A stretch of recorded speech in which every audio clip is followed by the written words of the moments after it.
In this video, let's discuss about the types of attribute relationships in SSAS dimensions. So, as you all know, there are two types of attribute relationships, and this is one of the important interview question. People ask you to explain the types of relationship between attributes, and in which scenario you'll go with which option. So it's pretty simple. There are two types of attribute relationships in SSAS, and they are rigid and flexible. If you want to see those two types of relationships, you just go to the attribute relationships of any dimension. So this is the dimension, date dimension, which I have created. And if you go to the attribute relationships, by default, every attribute that is defined, that is added to your dimension, will be related to your key attribute, that is a primary key column of your dimension table.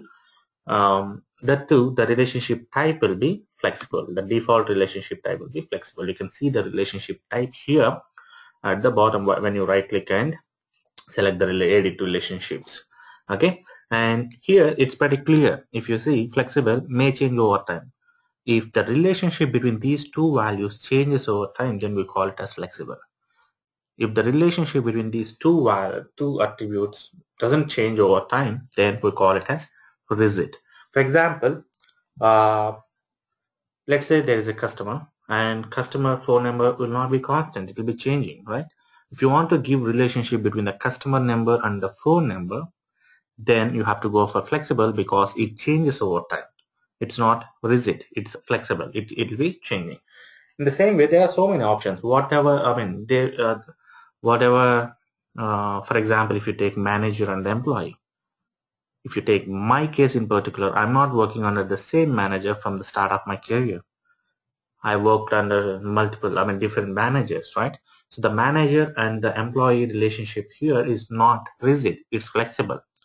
So whenever the relationship between two attributes is not constant, it's changing over time, then you have to give flexible relationship type. And this is pretty common one in most of the attribute relationships. That is why that is set as default by Microsoft.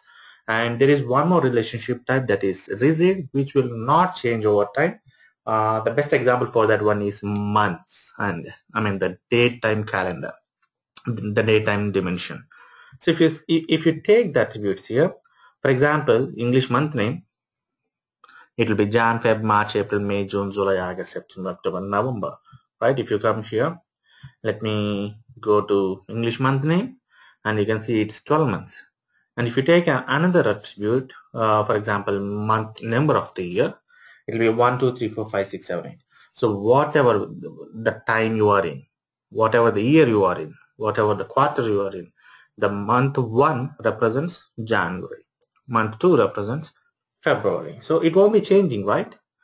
Over the period of time, it won't be changing. It's constant. So we call it as rigid relationship. So if you have any rigid relationships, then it's always good to provide the relationship as rigid, because it gives a hint to analysis services to skip searching for an already found member in the whole set. So it improves a little bit of performance, very little bit of performance, processing performance in particularly. So how to give the rigid relationship? For example, English month name. Okay. Now every attribute is related to your key attribute, that is date key. Now I know these two attributes, that is English month name and month number of the year, are directly related. Are rigid in nature. I'm extremely sorry, are rigid in nature. So let me show you how to give the rigid relationship here between these two. I'm taking a new relationship. I'm going for what it is, English month name as the source attribute, and the related attribute as month number of the year, and I'm setting the relationship as rigid. So once I set this, you can see the month number has lost its direct relationship to the date key, and it has been related to the date key through English month name.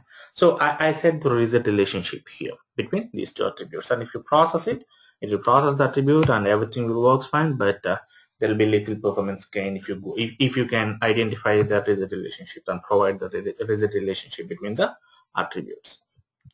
So this is about the types of relationships. There are two in short.